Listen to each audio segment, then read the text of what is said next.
Hello, my name is Alya Shaiful, and I'll be reading The Quickest Kid in Clarksville by Pat Zietlow Miller and illustrated by Frank Morrison. I hope you enjoy it. All right, moving my scene here. The Quickest Kid in Clarksville.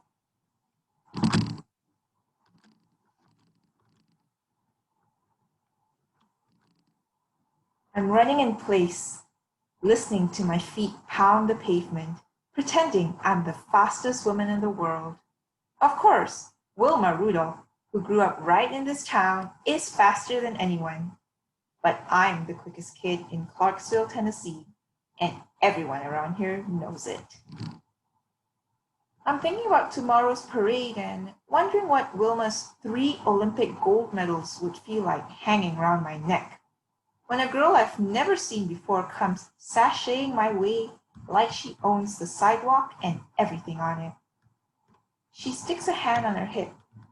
I'm Charmaine. I look her up and down. I'm Alta, that's Dee, and little Mo. Got me some new shoes, Charmaine says. Boy, howdy, does she ever. Brand new, only been worn by her shoes with stripes down the sides and laces so white they glow. Shoes to strut in, shoes to run in. Because Charmaine is strutting hard enough to shame a rooster and her legs are just raring to run. These shoes are like Wilma's, she says. My daddy went uptown to get 'em. I stare at the concrete. I don't have a shoe buying daddy. My sneakers have holes in the soles and laces that never thought to glimmer. I bite my lip. It's okay. Wilma wore a leg brace and flour sack dresses before she got big. Shoes don't make you fast, I say. Charmaine's face tightens. Reckon I'm faster than anyone. I puff up like a spitting cat. She wishes she were Wilma, but I'm the real deal.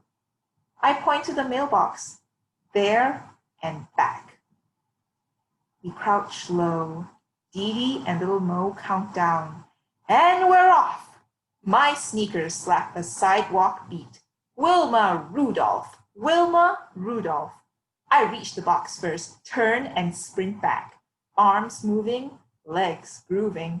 I hear Charmaine huffing and puffing behind me.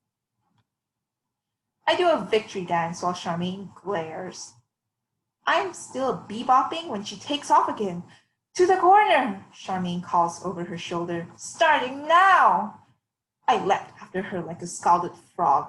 Wilma's come from behind to win some of her races, and so will I. Wilma Rudolph! Wilma Rudolph! When Charmaine reaches the corner, I'm nipping her ankles. Bodies lunge, feet tangle. I fall. Charmaine stays up and wins. Ouch! My toe hurts. Probably because it's pointing out a brand new hole. Just like that, I puff again. You tripped me. I would have won if you didn't. You were in my lane. I won fair and square. Charmaine walks away, shaking her braids and swinging her bottom. I follow, mad as any cat. That's when it happens. My toe hits a rock. That rock hits Charmaine. For a minute, Charmaine looks like she might fight, but she leaves without a word. I limped home, feet dragging, head hanging. I show Mama the hole. She sighs. Oh, baby girl, those shoes have to last. When the parade day dawns, I'm making a banner with Dee Dee and little Mo.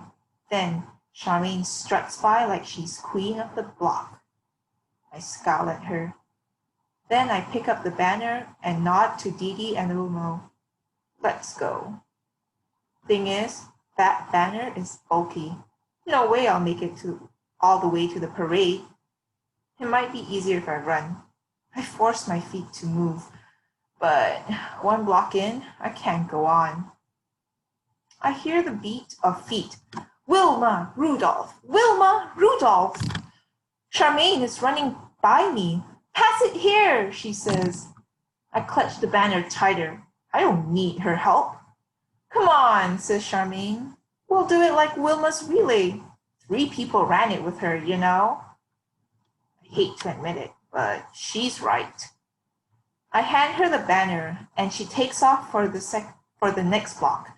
Then Dee Dee takes a turn, and even little Mo. We run faster and faster till our legs are nothing but a whirling blur, just like you-know-whos.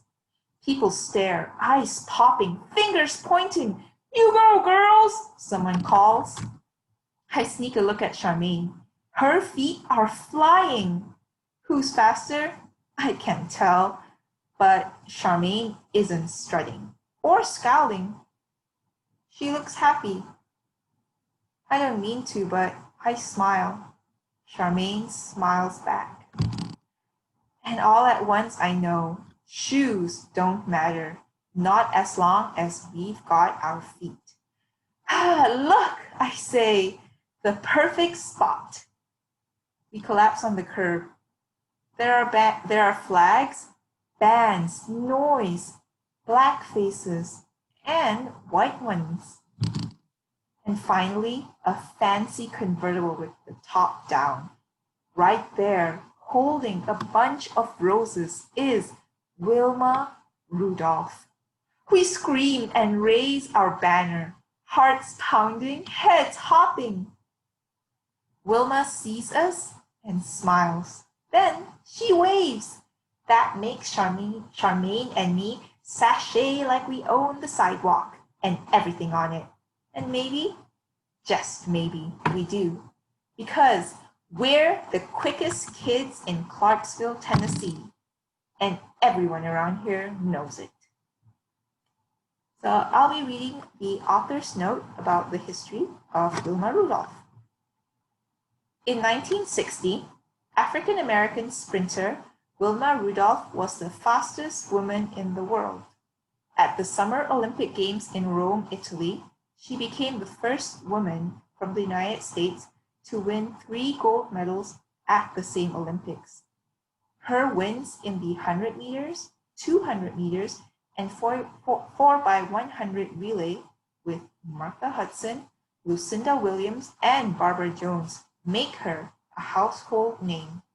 She met President John F. Kennedy and received awards, including the Associated Press Female Athlete of the Year in 1960 and 1961, the James E. Sullivan Award, which honors character, leadership, and sportsmanship, induction into the U.S. National Track and Field Hall of Fame, and U.S. Olympic Hall of Fame. Wilma's success was even more impressive because of the difficulties she overcame growing up. She was one of 22 children, and her family did not have much money. Wilma was often ill as a child and wore a leg brace after she was diagnosed with polio. Doctors didn't think she would even walk without it, but she exercised and worked for years until her leg was strong. Wilma grew up in Clarksville, Tennessee, a segregated town. There were separate schools and doctors and restaurants for Black people and white people. After Wilma's victories, Clarksville wanted to honor her with a parade and banquet. Wilma said she would not attend unless the events were integrated, open to everyone.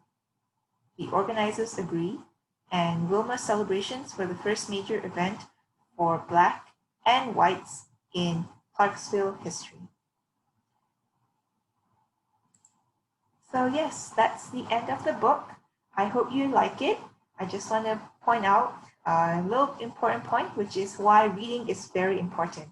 To me, reading was a way for me to learn about the entire world because I'm only a kid in Malaysia at that time, And I thought the way a book becomes my plane ticket all around the world was so important because I was able to expand my mind and understand more about the world. So I hope you really care about reading as much as I do because I really do think that reading provides so many more opportunities for you to learn about the world that we live in. So don't be afraid to pick up maybe even a page and just read it, be it a newspaper, a book, either fiction or nonfiction. I really do think reading will open your eyes. So I hope you enjoy it. Thank you very, very much. Bye.